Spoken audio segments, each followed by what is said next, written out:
नमस्कार नमस्कार नमस्कार नमस्कार. पार्ले बेक्समिथ मारे सहप्रस्तुत कानाला खडा को powered by Vaseline special partners Godrej number 1 आणि क्लिनिक प्लस शॅम्पू या कार्यक्रमामध्ये मी संजय मोने तुमच्या सगळ्यांचं मनापासून स्वागत करतो. आजच्या आपल्या पाहुण्याला पण बोलवणार आहोत, पण त्याआधी एक गोष्ट सांगतोय, घटना, सत्य घटना. परवा असं झालं की एक नवीन लग्न झालेल्या जोडप्यामध्ये भांडण झालं, कारण तिला स्वयंपाकातलं काहीही येत नव्हतं. नवरा तिला म्हणाला, तू मला फसवतेस, तू म्हणाली होतीस की सकाळ संध्याकाळी मी स्वयंपाकघरात जाते. ती म्हणाली, मी अजिबात फसवलं नाही, तुम्ही मला लग्नाआधी काय विचारलं होतं कुचकटपणे, काय ग स्वयंपाकघरात जातेस का कधी? मी सांगितलं सकाळ संध्याकाळ जाते, पण स्वयंपाक करायला जाते का फक्त जेवण वाढून गेला जाते हे तुम्ही नाही विचारलं. नाही, हे उदाहरण द्यायचं कारण असं आहे की आजच्या काळामध्ये वेळ मारून नेऊन होत नाही हो. तसं केलं तर फसवणूकच होते. तुम्हाला तुमच्या क्षेत्रातल्या सगळ्या गोष्टींची फक्त माहिती असून उपयोग नाही, तर जाण असायला लागते. नाहीतर तुम्हाला येत नसलेल्या कामासाठी इथे हजारो पर्याय आहेत. आपला आजचा पाहुणा तो असा एक जाणकार आहे. म्हणजे कलाकार म्हणून त्याने फक्त स्वतःचा चेहरा आणि स्वतःचं शरीर याच्याकडे लक्ष दिलं नाही, तर या क्षेत्रामध्ये व्यवस्थित शिक्षण घेतलं. स्वतःला अभिनेता म्हणून मर्यादित न ठेवता दिग्दर्शन, संवाद, पटकथा, कथा या सगळ्या प्रकारच्या लेखनात तो आपल्या पुढे वेगवेगळ्या रूपात आला आणि आज तोच कलाकार कानाचे खडे घेऊन येतोय आपल्या या मंचावर. बघूया त्याच्यामुळे इतरांनी कानाला लावलेले खडे तो पचवतोय का स्वतःच फोडतोय. आपण स्वागत करूया चिन्मय मांडलेकर यांचं. NSD झाले जे पासआउट हो, कानाला खडाचे आज ते गेस्ट हो. त्यांचंच असतं लिखाण, त्यांचीच असते ऍक्टिंग, 2 एंट्रीमध्ये विंगेत करतो स्क्रिप्टिंग. मांडलेकर इतरांना देतात कमी संधी, इतरांना देतात कमी संधी. मांडलेकर इतरांना देतात कमी संधी. इथेच कानाला खडा लावला. Great great great, thank you so much. हे काय आहे, म्हणजे हे खरं आहे का? हे खरं होतं कोणी एकेकाळी, आता नाही होत तसं. म्हणजे व्हायचं असं, जेव्हा खास करून जेव्हा मालिकांसाठी संवाद लेखन करायचो तेव्हा अचानक एक फोन कॉल यायचा, 132/3 नंबरचा सीन आत्ताच लागणार आहे, प्लीज पाठव ना.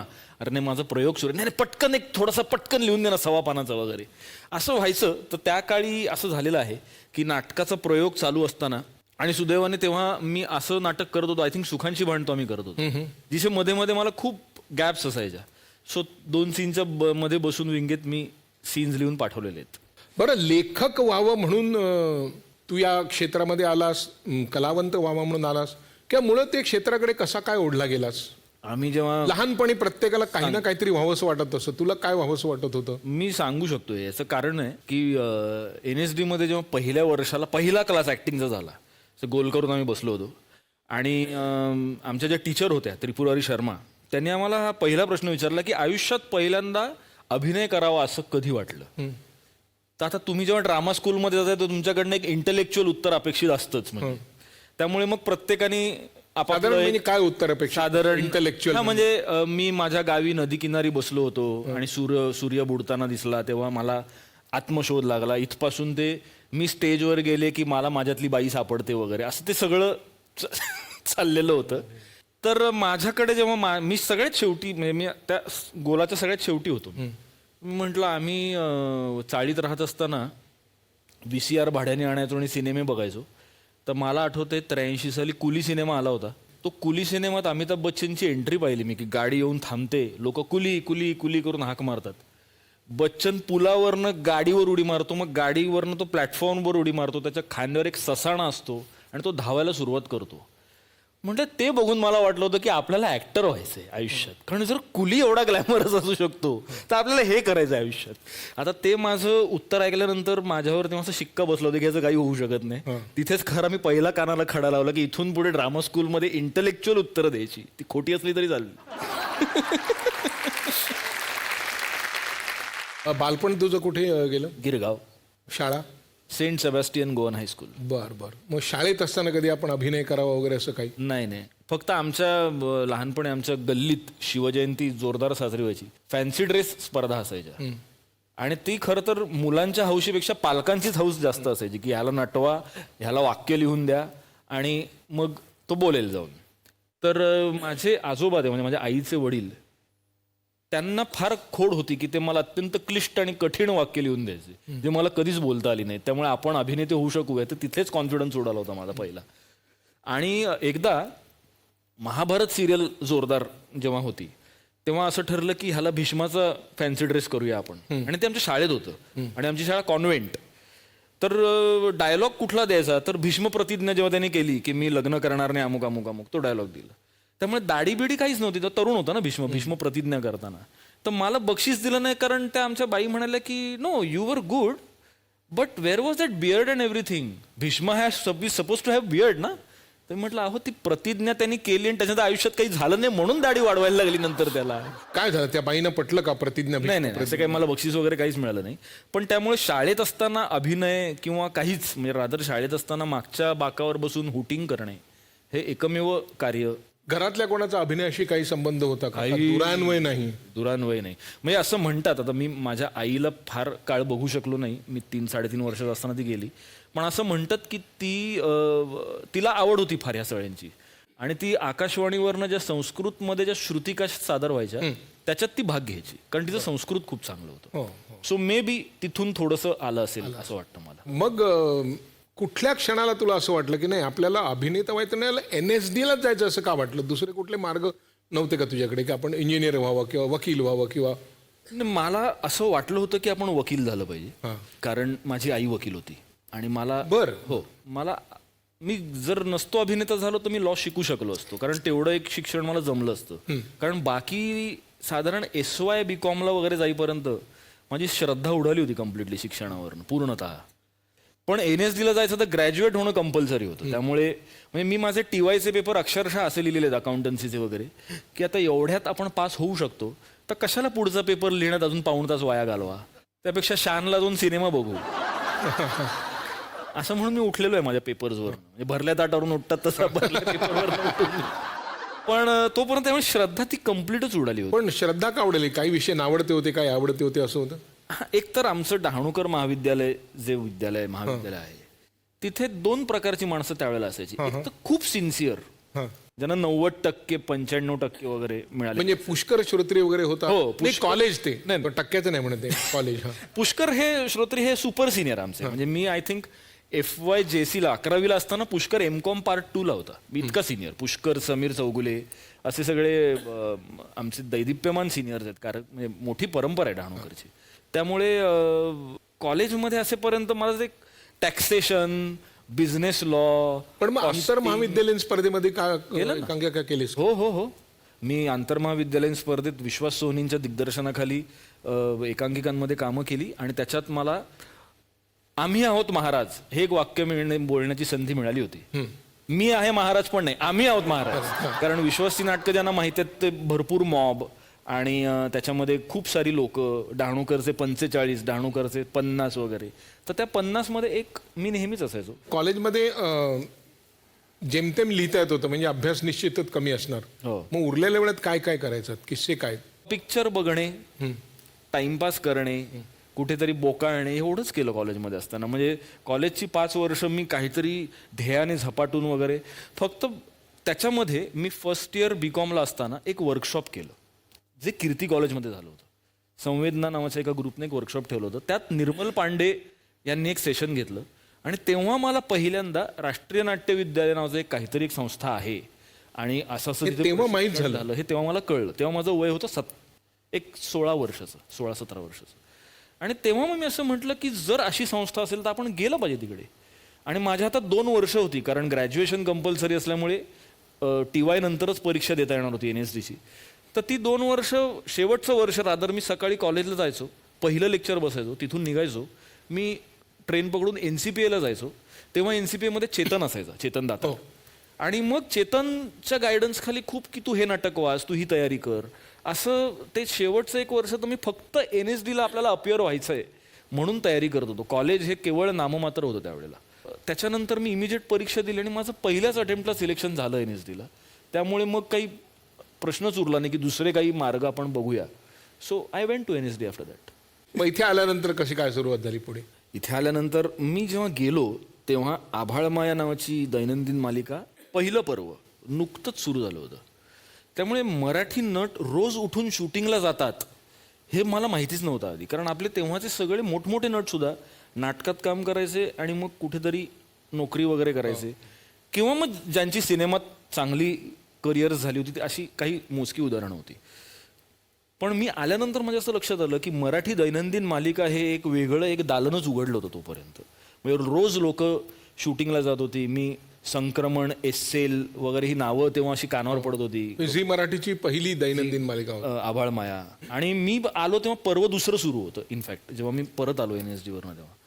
आणि आपण जेव्हा असं ड्रामा स्कूलला वगैरे तुझा एक असं एक हे असतं की मैं टेलिव्हिजन नहीं करूंगा, मैं सिर्फ फिल्म के लिए बनाऊ, मैं सिर्फ फिल्म करूंगा. आणि साधारण एक पहिले 10 दिवस धक्के खाल्ल्यानंतर माझ्या असं लक्षात आलं की आहे का रे कुठे ऑडिशन, काय आहे चालू आहे मराठी सिरियल कुठे काय. आणि माझ्या सुदैवाने मला वादळवाटच्या ऑडिशनसाठी तेव्हा बोलवण्यात आलं आणि मी जाऊन ती ऑडिशन दिली. आणि त्याच्यानंतर मग मराठी मालिका आणि सिनेमाला पर्याय नाही म्हणून मालिका करा असं नाही. माझं जेन्युइन प्रेम आहे मालिकांवर. मला आवडतात मालिका करायला. त्याच्यानंतर मग मालिकांची सुरुवात झाली. पण माझा प्रॉब्लेम असा झाला, माझं कास्टिंग झालं वादळवाटमध्ये आणि माझा रोल होता सुबोध बरोबर, भावेबरोबर. आणि भावे त्यावेळेला खूप बिझी होता. भावे त्यावेळेला एकाच वेळेला 3-3, 4-4 मालिका करत होता. त्यामुळे भावेच्या डेट्स नाहीत म्हणून आमचा ट्रॅक पुढे पुढे पुढे पुढे जात होता. मग मी ते जे असतात ना नवरे ज्यांचं लग्न होतं पण बायको माहेरीच असते आणि ते नोकरीसाठी लग्न करून दुसऱ्याच दिवशी दुबईला वगैरे गेलेले असतात, तशी अवस्था झाली माझी. कास्टिंग झालेलं आहे, आपल्याला रोल मिळालेला आहे पण शूटिंग सुरू होत नाही आहे. म्हणजे माझं कास्टिंग झालं होतं सप्टेंबरमध्ये, माझं पहिलं शूटिंग झालं एप्रिल महिन्यात. तर आता तोपर्यंत बसून बसून करायचं काय म्हणून मग मी एक सोलो परफॉर्मन्स केला. मग तो अभय परांजपेंनी पाहिला. मग ते म्हणाले तू लिहू शकतोस बरं, मग लिहित का नाहीस. आणि म्हटलं चला आता काहीच नाही तर टाइमपास करण्यासाठी म्हणून लिहू. आणि असं करून ते लिखाणाची सुरुवात झाली. त्यातनं वादळवाट हीच पहिली सिरियल माझी लिखाणाची म्हणून, लेखक म्हणून. मग ह्या सगळ्यामध्ये इथेही तुला परत काय कॉलेजपासून तू म्हणतो शाळेपासून इथेही 2 पर्याय होते. हो, कायम पर्याय पर्याय पर्याय पर्याय पर्याय. मग प्रेमात पडताना किती पर्याय होते वेल खऱ्या अर्थाने? ॲक्च्युली प्रेमात जेव्हा पडलो तेव्हा एका ब्रेकअपमधनं बाहेर आलो होतो मी. आणि तेव्हा ऑर्कुट आणि हे सगळं नुकतं सोशल होतं. रादर माझ्या बायकोची आणि माझी जी लव्ह स्टोरी आहे ही ऑनलाईन लव्ह स्टोरी आहे खरं तर. आम्ही अनेक महिने एकमेकांना पाहिलंच नव्हतं आणि आम्ही एकमेकांशी चॅट करत होतो. आणि त्यातूनच कदाचित आम्ही जेव्हा पहिल्यांदा भेटलो एकमेकांना तेव्हा आम्ही प्रेमात पडलेलो होतो एकमेकांच्या. आणि मी तिसऱ्या भेटीत तिला विचारलं होतं लग्न करशील का, कारण तोपर्यंत तिशी आली होती माझी. म्हटलं आत्ताच अभि नाही तो कभी नाही, कारण ह्याच्यानंतर अजून इकडचे 3 केस पिकले तर ती रिजेक्ट करेल आपल्याला. म्हणून मग मी तेव्हाच काय ते विचारून टाकलं आणि सुदैवाने ती हो म्हणालीच. त्यामुळे मग पर्याय नव्हता मग लग्न करण्याशिवाय. पण म्हणजे काय वाटतं तुला, मनापासून म्हणाली का तुझ्या लेखनावर भाळली का काय? नाही, तिने माझं फारसं काम बघितलं नव्हतं कारण तेव्हा ती नोकरी करायची आणि तिच्या शिफ्ट ड्युटीज असायच्या. तर जी माझी मालिका गाजल्या खूप, असंभव किंवा वादळवाट, हे तिने पाहिलंच नव्हतं काम माझं विशेष. म्हणजे येता जाता बघितलं होतं फक्त की हां ठीक आहे कोणतरी असा. कारण बरं वादळवाटमध्ये मी सुबोध भावे बरोबर होतो आणि आजही माझ्या बायकोचं असं म्हणणं आहे की सुबोध भावे. त्यामुळे तिथे काहीच पर्याय नव्हता म्हणजे तिथे. आणि वादळवाटमध्ये मी किशोर कदम सरांबरोबर होतो आणि त्यांचं ते तिथे काय अडचण आहे? नाही ते किशोर कदम सर हे नुसते किशोर कदम सर नाहीत, ते सौमित्र आहेत. आणि आमच्या ज्या सौ आहेत त्या कवितांच्या त्यांना फार म्हणजे त्या शौकीन आहेत भयंकर. आणि किशोर सरांचा जो कविता संग्रह जो आहे तो आजही आमच्या घरी त्याची पारायणं होतात. पण समहाव तिला काहीतरी दिसलं असेल माझ्यात. हे सगळं खरं सांगतोयस का? कारण आपण नाहीतर खातर जमा करण्यासाठी आपण बायकोला बोलू शकतो. इथे हो आली आहे.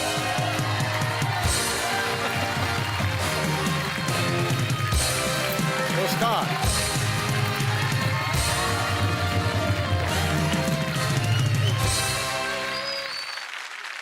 काय असं पाहिलंस तू याच्यात, काय गुण? लग्नाला 10 वर्ष झाली आता, त्यामुळे कालच झाली. आणि हा नाही हे काही तसं 30-35 नाही, माझ्या आईबाबांना तो खूप आवडायचा. हा आई बाबा त्याच्या सगळ्या सिरियल्स खूप निष्ठेने बघायचे, एस्पेशली वादळवाट. आणि असंभव म्हणजे, आणि आदिपश नावाचं एक प्रायोगिक नाटक चिन्मयने केलेलं डिरेक्ट, त्यासाठी I think you had got an award also ना. तर आई बाबा त्याचे खूप फॅन होते आणि घरी खूप कौतुक. मी त्याचं काहीच काम बघितलं नव्हतं आणि आई बाबा म्हणायचं, आणि बहीण म्हणायची की तो काय मस्त आहे ग, तो समशेर, तो शिरा काय मस्त आहे. असं एकदा ओझरतं बघितलेलं. आणि मग असंभव मधनंच कधीतरी फॉलो करू लागलेले मी. आणि असंभवचं त्याचं लेखन, मी त्याच्या लेखनाच्या जास्त प्रेमात पडले असं मला वाटतं. तू काय करतेस? मी हाऊसवाईफ आहे आणि मी फोटोग्राफर आहे. फोटोग्राफर आहे. Okay. Wild life photo Wild life photography. उत्तम करतात बाई.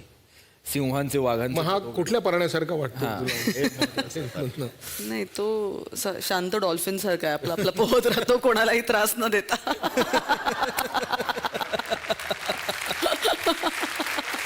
हा ते ऑनलाईन म्हणजे काय कसं काय? मी एका डॉक्युमेंटरीवरती काम करत होते about women empowerment, silent cries नावाची, आणि ती इंग्लिशमध्ये लिहिलेली मी. आणि असं काहीतरी झालं आणि थोडं बजेट कमी पडू लागलं.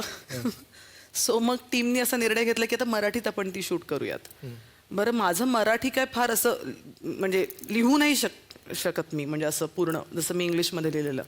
सो त्याची एक खूप मोठी फॅन पुण्यात राहते आणि ती माझी मैत्रीण आहे. तर मी तिला एकदा असं बोलत होते की काय कसं करायचं ना मृणाल, आता हे मी कसं ट्रान्सलेट करतो. शी सेड एक फार गुणी लेखक आहे चिन्मय मांडलेकर. म्हणलं या I have heard the name. तर मग तू त्याला पाठव ना ते, आणि मग त्यांना रिक्वेस्ट कर, ते कदाचित करतील असं म्हणून मी त्याला पाठवलं. त्याचा नंबर मला आठवत तिनेच बहुतेक दिला. आणि पाठवल्यावरती त्यांनी वाचलं वगैरे आणि फोन केला मी की काय सर तुम्हाला कसं वाटलं. तर तो असं म्हणाला, हा ठीक आहे, काही विशेष नाही आहे फार हे. अरे किती उद्धट माणूस आहे हा, म्हणजे मन राखायला देखील छान लिहिले असं म्हणत नाही तो. आणि मग तशी ती बोलणी सुरू झाली की आता मग हे ते, मग ते थोडं थोडं ते डॉक्युमेंटरीवरनं थोडं पर्सनलवरती. डॉक्युमेंटरी झालीच ती झालीच नाही. डायरेक्ट लग्नाची कॅसेटच झाली, डॉक्युमेंटरी झालीच नाही आजपर्यंत. आणि दुसऱ्या भेटीत त्याला मी घरी जेवायला बोलवलेलं. आणि त्याला मासे खूप आवडतात आणि मी बरे बनवते, आणि त्याला बोंबील खूप आवडतात. म्हणून मी म्हणाले चला ह्याला इम्प्रेस करायला बोंबील बनवूयात आपण. आणि ते मी बनवले आणि ते कच्चे राहिले, पण त्यांनी ते खाल्ले. जसं कच्चं वाटलं होतं तुला तसं. आणि त्यांनी ते खाल्ले. आणि मग त्या रात्री त्यांनी मला विचारलं की लग्न करशील काय. म्हणलं अरे बापरे, ह्याच्यापेक्षा कच्चे बोंबील जर इतके बरे बनवू शकतात तर ती पक्के चांगले छान बोंबील तर ती बनवेल. आणि हा माझा निर्णय, म्हणजे ती उत्तम जेवण बनवते. पण मग त्यांनी विचारलं, मी हो म्हणाले, आई बाबा हो म्हणाले, आणि मग झालं लग्न. म्हणजे काय विरोध काय ड्रामा नाही, काही ड्रामा नाही. ड्रामा नाही काही. नाही ड्रामा, कारण बाकी आयुष्यात इतका ड्रामा आपण करत असतो की आता गंमत सांगतो तुम्हाला. जेव्हा आमचं लग्न ठरलं होतं, आय थिंक साखरपुडा नव्हता झाला तेव्हा, आणि तेव्हा अवघाची संसार नावाची मालिका मी लिहित होतो. हर्षवर्धन भोसले हे त्यातलं प्रमुख पात्र. तर हिच्या वडिलांनी एकदा मला असं एक गपचूप बाजूला घेऊन असं, ते जे तुम्ही ते हर्षवर्धन भोसले ते लिहिता ते तुमचे स्वतःचे विचार आहेत, कारण हर्षवर्धन भोसले हा अनेक बायकांबरोबर त्याचे संबंध आणि असा तो प्रसाद जो जे कॅरेक्टर करायचा. नाही, तुम्ही लेखक आहात म्हणून तुम्हाला ते तुमचे स्वतः तुम्हाला तुमचे हे विचार आहेत की ते तुम्हाला असं सांगितलं जातं. तर खरं उत्तर दिलं तू? हो, मी अत्यंत खरं उत्तर दिलं की ते माझं स्वतःच नाहीये. मला सांगितलं जातं, मला सांगतात असं लिही, आणि म्हणून मी ते तसं लिहितो. या 10 वर्षात काय कानाला खडे आहेत? अरे बापरे, अरे नको, एवढं नको. चिन्मय खूप विसरतो. तो प्रचंड विसराळू आहे. मी इतका विसरणारा माणूसच बघितला नाहीये. हे मला माहित होतं की साधारण आपण ऐकतो ना लेखक थोडे असतात ॲब्सेंट माइंडेड, तर ते मी थोडं केलेलं ॲक्सेप्ट. पण गेल्या 2-3 वर्षात त्यांनी इतके किस्से करून ठेवलेत विसरण्याचे त्याच्या, आणि मग ती तो खूप गडबड करतो. आणि मग तो फ्लाईट बुकिंग वगैरे असं विसरतो. म्हणजे एक किस्सा सांगते तुम्हाला. मी माझ्या वाईल्ड लाईफ फोटोग्राफीच्या एक्सकर्शनसाठी बेरा नावाचं एक गाव आहे राजस्थानमध्ये, लेपर्ड्ससाठी मी तो आणि माझ्या मुलीला मी पहिल्यांदा घेऊन चाललेले. आणि उदयपूरपर्यंत फ्लाईट, उदयपूरवरनं बाय कार. सकाळी किती 5ची फ्लाईट, 5:30ची 5:30ची फ्लाईट. आम्ही गेलो एअरपोर्टला आणि बोर्डिंग पाससाठी दिलं सगळं ते हे आणि काहीतरी गडबड सुरू आहे तिकडे. मला कळलं की काहीतरी ठीक चर्चा सुरू नाही, चर्चा सुरू झाली, काहीतरी दिसत नाही त्यांना किंवा काय. मी थोड्या वेळाने विचारलं काय चाललंय. तो म्हणत आहे मॅडम तुमचं आणि तुमच्या हस्बंडचं मला PNR नंबर दिसतोय इकडे, पण फॉर सम रिझन तुमच्या बेबीचा दिसतच नाही आहे. म्हणलं बरं असेल काहीतरी. I patiently waited. ती बाई आपली करते काहीच दिसेना. आता 15 मिनटं उलटून गेलेली, मी चिडू लागलेले, त्या बाईला झापू लागलेले सगळं. तेवढ्यात तिची सिनियर तिकडनं पास होत होती आणि तिने तो केऑस बघून ती थांबली आणि म्हणाली काय झालं. तर तिने काय सांगितलं, ती सिनियर काहीतरी चेक करू लागली. मग 2 मिनिटांनी ती सिनियर म्हणाली झालंय असं, आणि हे सगळं 2017 मध्ये घडत होतं, 2017 ऑक्टोबरमध्ये. तर ती म्हणाली झालंय असं की तुमचं आणि तुमच्या नवऱ्याचं तिकीट आजचं 2017चं आहे, पण तुमच्या बाळाचं तिकीट फेब्रुवारी 2018चं आहे. आणि रिटर्न तिकीट्सही होती. तर मी उगीच आता काय विचारणार म्हणलं, आणि मग येतानाच परतचं 3 दिवसांनी 2018च आहे तिचं. तर ह्यांनी आमचं 2017 मध्ये आणि इराचं 2018 मध्ये का केलं हे मला माहिती नाही. बोल. हां, आणि मग ते त्यामुळे टेन्शन, आणि बाळाचंच तिकीट, त्यामुळे एक जण गेला एक जण राहिला असं काहीच करता येत नाही. पण लकीली आमच्या फ्लाईटमध्ये देवर सम seats, Ira could be accommodated, आणि मग ते तसं झालं. असं त्यांनी खूप केलेले, खूप. फास्टर फेण्याला आम्हाला घेऊन गेला एकदा. फास्टर फेणे अगदी म्हणजे हाऊसफुल वगैरे तेव्हा सुरू होता, आणि बाबांना मी घेऊन गेले बरोबर, मुलांना, आणि ह्याचाच आग्रह, मुलांनी फास्टर फेणे बघितलाच पाहिजे वगैरे. आणि 31 तारखेचा शो आहे म्हणून आम्ही 31 तारखेला गेलो, बसलो बिसलो मस्त, आणि एक हळूच हाऊसफुल शो. एक आजोबा आले आणि म्हणाले तुम्ही आमच्या सीट्सवर बसलात का. तर हाच उठला, असं कसं, ह्या आमच्या सीट्स आहेत वगैरे, हे बघा. तर तो गार्ड आला आणि तो म्हणाला सर हे तिकीट कालचं आहे.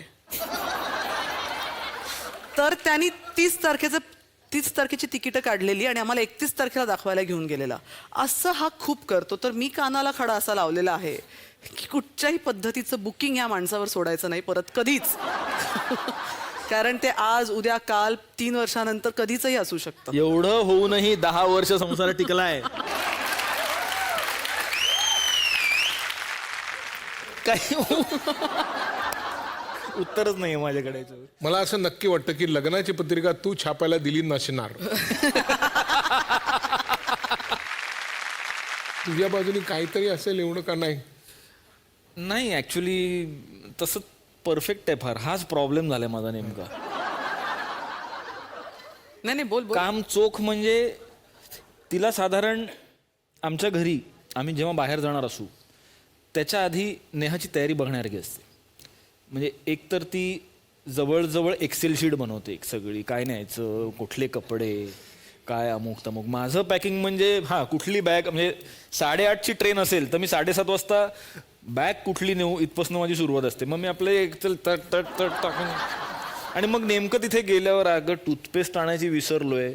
मग फिल्मचं शूट असेल तर बाजूच्यांचे दरवाजे ठोकून ते टूथपेस्ट असेल तर द्या नावं, असं ते माझं सगळं होतं. पण तिचं तसं नसतं, फारच मेटॅक्युलेस, आणि मला हे काहीच जमत नाही. त्यामुळे तिच्या बाबतीत तसं काही नाही आहे खरं तर. कानाला खडा मी लावावा म्हणजे मी कानाला खडा 2-3 गोष्टींच्या बाबतीत लावतो की आपलं 1 पैशाचं चुकलं जरी असेल तरी आपण 5 रुपयाची माफी मागावी. हे माझं धोरण पहिल्यापासून. आज मी तुला इथे कानाला खडासाठी बोलवलंय का सुखी संसाराची 16 सूत्र ज्ञान आज प्रेक्षकांना मिळणार आहे. तिला वाईल्ड लाईफ फोटोग्राफर आहे ती, तिला प्राण्यांची निश्चित आवड आहे. तुला प्राण्यांची कितपत आवड आहे? मला खूप आवड आहे प्राण्यांची. कुठल्या प्राण्याला घाबरतोस? उंदराला. तो एकमेव प्राणी आहे ज्याला मी घाबरतो. म्हणजे मला घाबरतोपेक्षा मला कसं तरीच होतं उंदीर दिसला की. मला समहाव उंदीर झेपत नाही. म्हणजे पाल, झुरळ, साप. आता आम्ही गिरला गेलो होतो, साधारण एवढ्या अंतरावरून सिंह, वाघ सगळं झालं बघून, पण उंदीर झेपत नाही मला. गंमत म्हणजे सर तो भरली वांगी खात नाही. त्याचं लॉजिक असं आहे, तो म्हणतो ते वांग आणि त्या वांग्याचा तो जसा देठ असतो ते मला उंदीर आणि उंदराच्या शेपटीसारखं दिसतं, म्हणून तो भरली वांगी खातच नाही. आमच्या घरी भरलं वांग वांग्याचे काप द्या, भरीत द्या, सोडे वांगी द्या. भरलं वांग नाही कारण ते उंदरासारखं दिसतं. मग तसं मग कारलं पण छोट्या मगरीसारखं दिसतं. मगर चालेल ना. मगरी बरोबर आपल्याला काही इश्यूज नाहीये. मग तू लिहितोस कशावरती? हा, लेखन करतोस कशावरती? लॅपटॉपवर. पण मग त्याला माऊस असतो ना. नाही मग तो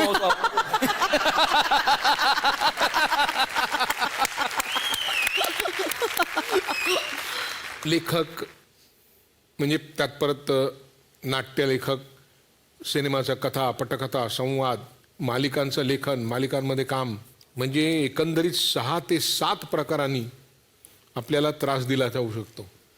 नाही का? शिवाय फसवल्या जाण्याच्या शक्यताही तितक्याच वाढतात. हो. कोणी पैसे देतो, कोणी देत नाही, कोणी वेळेवर देतो, कोणी देतच नाही, कोणी दिले असं सांगतो तरी देत नाही. मालिकांचे दिवस चुकीचे, काय जे काय होऊ शकेल सगळं होतं, सगळं. असे किती खडे कानाला लावलेस आणि त्यातून कसा काय तू एक एक एक एक निर्णय घेत गेलास? ते खडे जर मी असे कानातनं काढले तर खुळखुळा तयार होईल. इतके खडे आहेत ते. मला एक गोष्ट कळली की तुम्हाला जर नकार द्यायचा असेल एखाद्या माणसाला तर त्याला खरं कारण सांगून नकार द्या. त्याला जर तुम्ही नकार देताना आउट ऑफ पोलाइटनेस जर तुम्ही त्याला एखादं खोटं कारण सांगितलं तर तुम्ही अडकू शकता. माझ्या बाबतीत रिसेंटली जे झालं, एक सिनेमा आला जो मला अजिबातच करायचा नव्हता आणि मी जेव्हा त्यांना नकार दिला, नकार देण्यासाठी त्यांचा फोन जेव्हा आला तेव्हा मी म्हटलं की नाही हो, म्हटलं काय सांगूया, मी पैसे जास्त सांगितले, खूप पैसे सांगितले. ते म्हणाले देतो.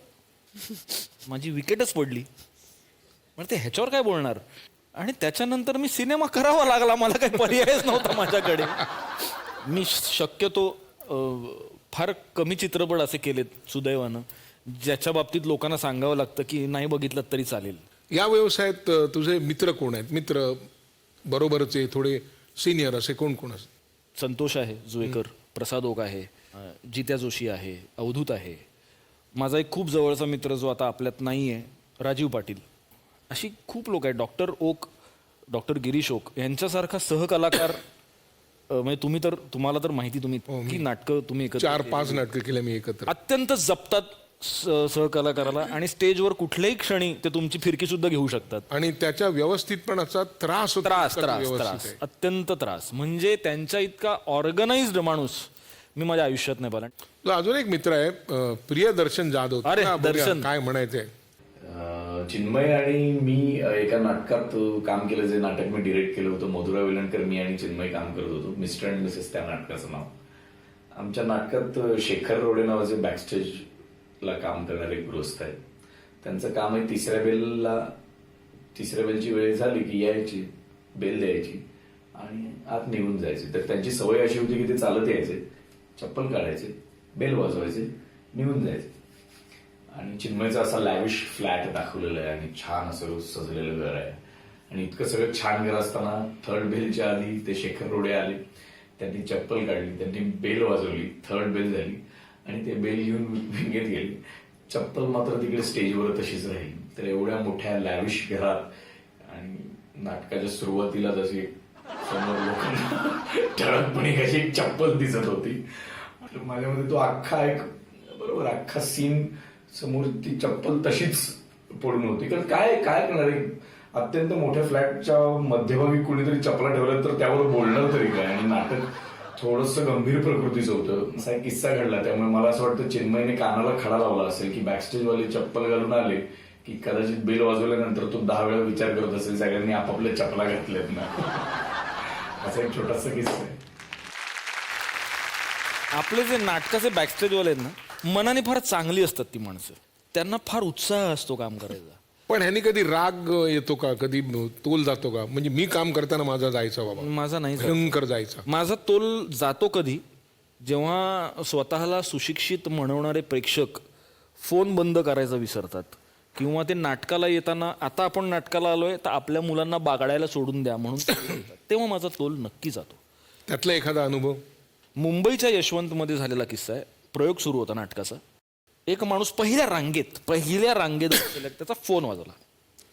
त्याने तो खिशातनं काढला, त्याने तो ऑन केला आणि तो आता नाटकाला आलोय, ते काय सुखांची बांटो बिंटो ते काहीतरी त्याला आलोय. हे सगळं मला ऐकू येते स्टेजवर. नाही ते नाही ऐका ना माझं ते मी बोलून घेतले साहेबांशी. तुम्ही उद्या सकाळी 10:30 त्यांना भेटा. हे त्याने सुरू केलं तिथेच. त्याच्यावर मी थांबलो, डॉक्टरही थांबले आणि मी असं हाताची घडी घालून त्यांच्याकडे एकटक बघत होतो आणि ते असं नाही ऐका ना माझं, तुम्ही 10:30 असं केलं त्यांनी. आणि त्याच्यावर मी हां ओके हां करतो नंतर करतो. हां नाही हां ते झाले सगळे कामं झाले. हो मेवण्याला सांगितलं. ओके चला बाय. हां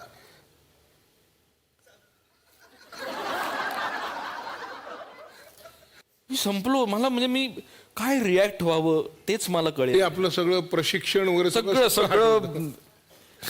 त्यामुळे असे खूप अनुभव येतातच. आणि जेव्हा खास करून हल्ली आपण नाटक ही गोष्ट जेव्हा करतोय, लोक ऑलरेडी खूप डिस्टर्ब्ड आणि म्हणजे ब्लॅकआउटमध्ये सुद्धा लोक व्हॉट्सअप चेक करतात, तेव्हा मला नाही आवडत ते, म्हणजे संताप होतो. पण आता मला असं कळलं की आता हे असंच आहे, हे स्वीकारून कदाचित आता आपल्याला जे काही करायचे ते आपल्याला करायचंय, त्याला पर्याय नाही. मित्रांचे काही सल्ले ऐकतोस? हो म्हणजे मी फार बरे सल्ले देणारे मित्रच नाही. नाही आहे, म्हणजे मला खूप चांगले सल्ले देणारे मित्र आहेत.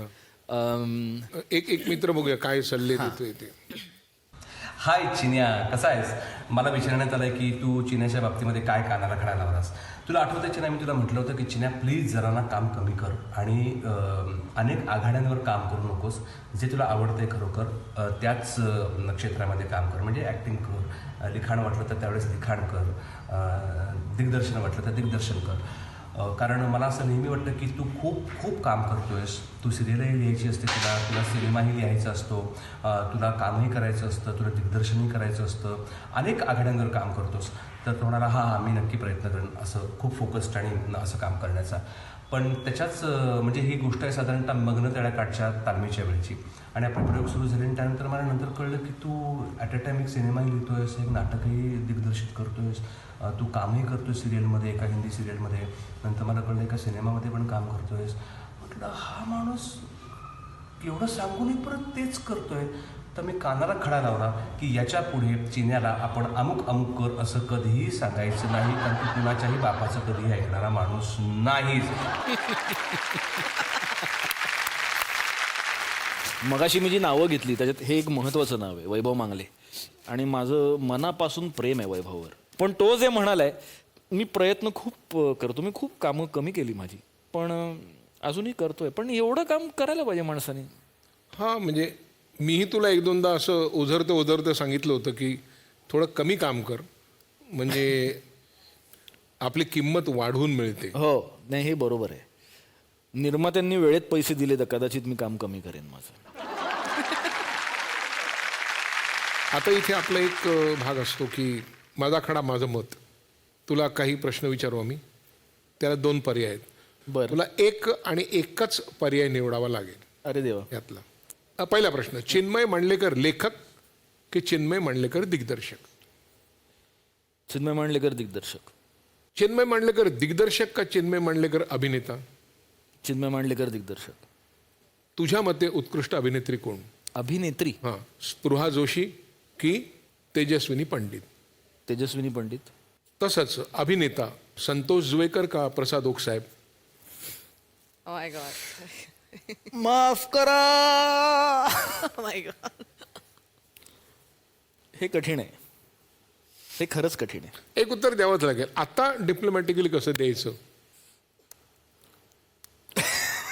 म्हणजे एक किस्सा सांगतो तुला, तुला मग काय मदत होते का. एक जहाज असतं, ते बुडत असतं, त्याच्यावर एक माणूस उभा असतो, त्याची एक बायको असते आणि त्याची एक अत्यंत जवळची मैत्रीण असते. आणि तो म्हणतो की 2 जणांना मी फक्त नेऊ शकतो. त्याने बायकोबरोबर लग्न केलेलं आहे. त्याची मैत्रिणा जरा सौम्य शब्द वापरला मी, ती त्याच्याबरोबर आहे. तर तो म्हणतो की मी आणि माझी बायको बोटीतनं जाऊ. तर ती बायको विचारते आणि ती? तर तो म्हणतो ती घेईल, समजून घेईल. तसं असेल तर मग मला प्रसाद ओके नाव घ्यावं लागेल, कारण संतोष जुवेकर माझी बायको आहे, ती घेईल समजून. क्या बात है. अलबत्या गलबत्या की व्हॅक्युम क्लीनर? का हे बघ आता मी परत तुला मदत करू शकतो. हा या 2 नाटकांमुळे तू स्वतः काय मिळवलंयस हे आहेच, परंतु या 2 नाटकांमुळे तू एक वेगळ्या प्रकारचं कशाला काही सुरुवात केलीस का, काही पायंडा पाडलायस का, किंवा काही जास्त मदत रंगभूमीला अलबत्या झाली का? गलबत्यामुळे याच्यावर तू ठरव. अलबत्या गलबत्यामुळे तो नक्कीच पडलाय, कारण बालनाट्य एवढ्या मोठ्या प्रमाणात चालू शकतं, लोक बघू शकतात आणि त्याला भरभरून गर्दी करू शकतात. हे आम्हाला करतानाही आमच्या स्वप्नात नव्हतं, पण तो पायंडा अलबत्या गलबत्याने नक्कीच पाडला.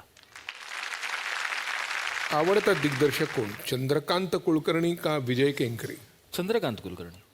आणि शेवटचा प्रश्न, झेंडा की फर्जन? झेंडा. परत मी कारण झेंडा नसता तर फर्जन नसता. आपण जे लिहितो ना त्याच्यावरती आपला हक्क असतो. पूर्वीच्याकडे व्हायचं नाही, पण अलीकडे काही नाटकांवरनं लेखक आणि निर्मात्यांच्यात वाद झाला, मग ते नाटकावर मालकी कोणाची याच्यानं कोर्टापर्यंत प्रकरण गेलं. म्हणजे कोर्टरूम ड्रामा होता मराठीमध्ये, पण मराठीतले लोक कोर्टात जातील असं फार पूर्वी I know. कधी घडलं नव्हतं. तर आपण आपल्या संहिता कुठेतरी नोंद कराव्या किंवा काहीतरी करून घ्यावं जिथे ते नोंदवता येतं, याची तू काळजी घेतोस का? आत्ता घ्यायला लागलोय. आता मी खूप काटेकोरपणे ती घ्यायला लागलोय. मी थोडंसं ह्या व्यवहाराच्या बाबतीत थोडा हलगर्जी होतो. पण फार रिसेंटली असं झालं, एक उत्तम खूप यशस्वी असा सिनेमा येऊन गेला ज्याची मूळ संकल्पना कथा माझी होती, आणि ज्या माणसानं तो सिनेमा बनवला मराठीतला खूप मोठा दिग्दर्शक आहे. तो असा माणूस आहे ह्या इंडस्ट्रीतला ज्याने मला पहिल्यांदा त्याच्याबरोबर त्याच्या गाडीत बसवलं होतं. त्याचं फार वेगळं स्थान माझ्या मनात आहे आजही. पण तो सिनेमा त्याने बनवला, सिनेमा आला, खूप चालला, त्याला खूप यश मिळालं आणि मला त्याच्याबद्दल आनंद आहे फार, कारण एनिवेज मराठी सिनेमे इतके चालत नाहीत.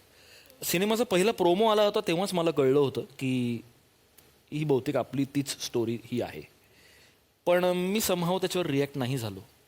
सिनेमा बघायला गेलो, सिनेमा बघितला, एक गेलो तेव्हा अशी एक वेडी आशा अशी होती की कदाचित स्पेशल थँक्समध्ये तरी आपलं नाव असेल, तेही नव्हतं. त्याला फोन केला मी त्याच्यानंतर की असं असं बघितलं आणि ही माझी तीच गोष्ट आहे.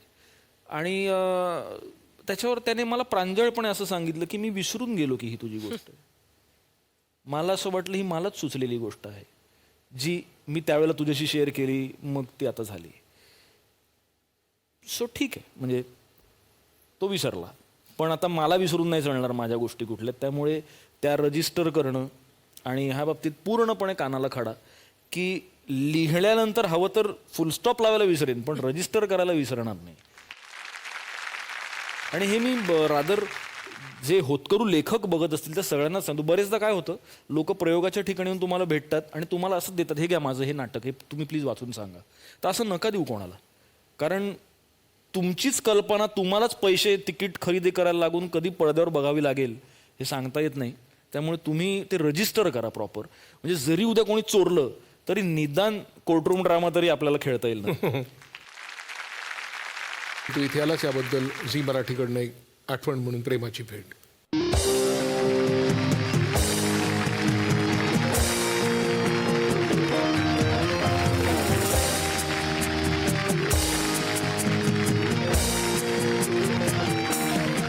समुद्र नाटक दिग्दर्शित केलं होतं, त्यात काम केलं होतं. आणि जेव्हा आत्ता आम्ही मागच्या वर्षी त्याचे प्रयोग केले तेव्हा त्या नाटकासाठी मी एक ठुमरी लिहिली होती, तर ती सादर करतो. एक वैधानिक इशारा, सुरांकडे लक्ष देऊ नका, शब्दांकडे लक्ष द्या. रूठो ना केसरिया मोह से रूठो ना केसरिया, बिनती करत हूँ तो से पियरवा, कसियो ना तुम तंज. मैंने खेली आँख मिचोली, मैंने खेली आँख मिचोली, किस्मत ने शतरंज, मोह से रूठो ना केसरिया. लाज से मोरी पलक झुकी है पर ना हूँ शर्मिंदा बन कटार तू चीर दे सीना हो जाऊं मैं जिंदा सावरिया रूठो ना केसरिया. मयुरेश माडगावकरची चाल आहे, माझे शब्द आहेत. चिन्मय मांडलेकर उत्तम लेखक, दिग्दर्शक, अभिनेता हे सगळं आहे. पण या व्यतिरिक्त आज तो ज्या पद्धतीने मोकळेपणाने इथे बोलला, माझी खात्री पटली की तो फार एक उत्तम माणूस असणार, तो एक उत्तम मित्रही असणार अनेकांचा. माझाही आहेच, तसा अनेकांचा असणार. आज त्याचे कानाचे खडे फोडल्यामुळे चिन्मय मांडलेकर एक कलाकार म्हणून तुम्हाला अजून जास्ती आवडायला लागेल. पण माझाही एक या मुलाखतीमध्ये फायदा झाला की माझा तो मित्र होता, पण अजूनही चांगला घट्ट मित्र होईल नक्कीच. आपण त्यांना शुभेच्छा देऊया की तुमच्या आवडीच्याच कामात तुम्ही कायम व्यग्र राहा, भरपूर काम करा. तुमच्या नाटकांच्या शूटिंगचे तारखा, नंतर विमानाची तिकीट, वेळ ह्याचे कसलेही घोळ घालू नका आणि उंदरांपासून सावध राहा आणि बायकोच्या समाधानाकरता भरली वांगी नक्की खा. इथेच थांबूया. या कार्यक्रमात ज्याचं नाव आहे पार्ले बेक्समिथ मारी सहप्रस्तुत कानाला खडा, को powered by Vaseline, special partners Godrej number 1 आणि क्लिनिक प्लस शॅम्पू.